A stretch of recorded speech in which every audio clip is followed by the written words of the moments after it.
semester plans and project management. Creating a semester plan. A simple way to understand how to manage time is to develop a semester plan. When you select classes, the section selection is based on time available for your life. If you work, have family obligations, such as caring for a child when a spouse works, and other unchangeable commitments, classes will need to be selected that work around that schedule.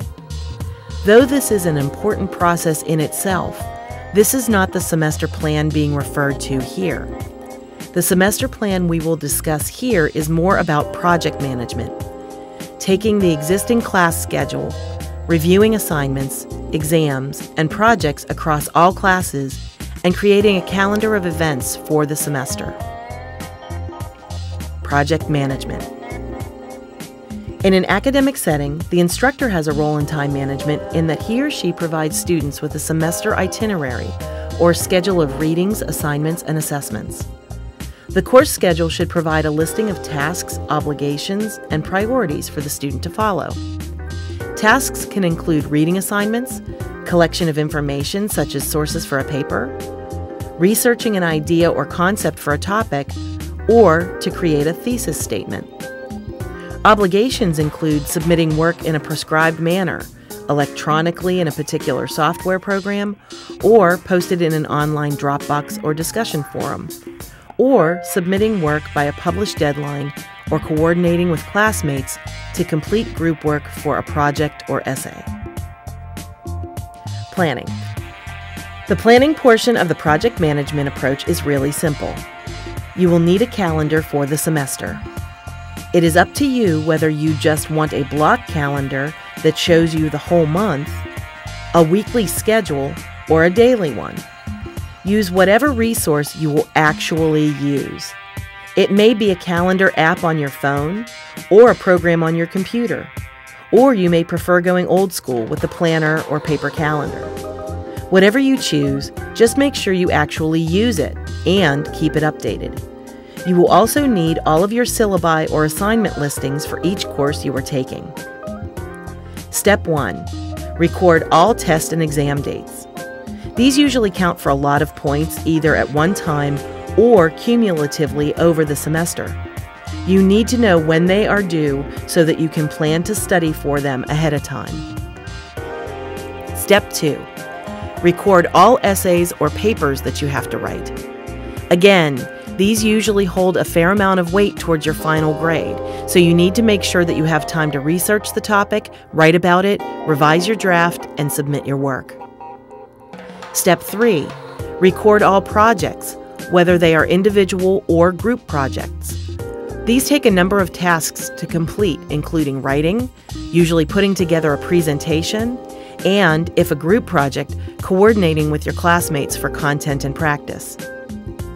By recording these dates, you can see if any of them fall on the same dates and how spread out the work really is. It also gives you the opportunity to plan ahead and think about when you will start essays and projects and when you will be able to spend quality study time for exams. One really effective study strategy is called distributed practice. Distributed practice is a technique where you distribute your efforts for a task, such as preparing for an exam or finalizing an essay, for a particular course, over many sessions that are relatively short in duration. This is the opposite of cramming. Meaningful learning and better recall, for example, remembering the information for an exam, is improved when you use distributed practice. How can you put distributed practice into play? Well, it takes motivation and determination to get this all rolling. One good way is to schedule study times on a week-to-week basis at the beginning of each semester. That is, set aside one 50-minute study session each day for each course. Do this for 6 days a week with a day off, as an off day, or catch-up day, or even as a total relaxation or family day, if your time permits. After the semester gets rolling, adjustments may need to be done. You will need to determine which courses need more time and those that need less.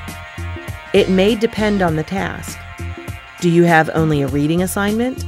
Or do you have homework along with that reading? In some cases, some of your courses may require more than one daily study session. This may be 30 minutes in the morning, 30 minutes in the afternoon, and 30 minutes in the evening. You may want to make use of those small blocks of time that you have before class starts, after class ends, and between classes if you have a large gap of time. If you are really prepared with note cards, you can use them as flashcards or review them while waiting in the doctor's office or any other time where you have at least 5 to 10 minutes where you can just do a brief review. If you need so much study time that there isn't enough time in the day to schedule sessions, you should consider either reducing your work hours or attending part-time versus full-time to successfully manage your workload.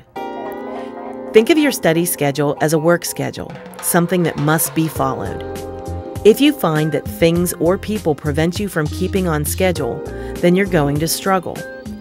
Find somewhere without interruption for your study sessions. Another hint, take study breaks. Study for 50 minutes, then get up for a 5 to 10 minute break. Then come back to more of the same subject, or better yet, go on to a new subject and come back to that other subject later. These tips on task management and project planning should help you effectively and efficiently get your work done and to complete it with the quality you want to represent your knowledge and understanding. Students tend to overestimate their skills related to task management and technology. This is especially important for those who want to take advantage of hybrid or online courses. These courses not only require access to technology, but basic skills using that technology that is not provided as a part of that course curriculum. Just because you are not attending class on campus doesn't mean you have less work. It is quite the opposite. You will be responsible for keeping on track with the class, reading, assignments, tests, and other homework.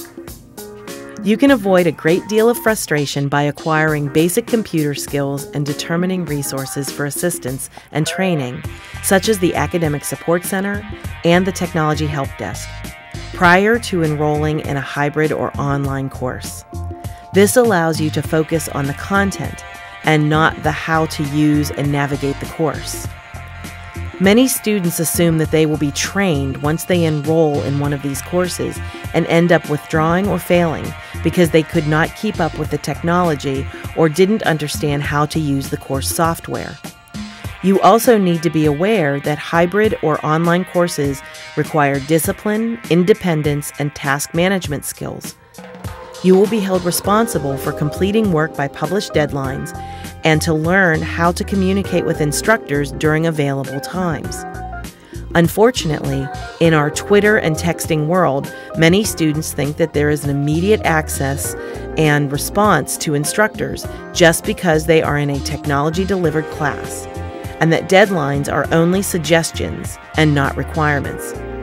If you plan on taking an online course, make sure that you apply the concepts we have discussed here, but also take some extra steps to really understand how your course works and how much time you will realistically need to complete your work.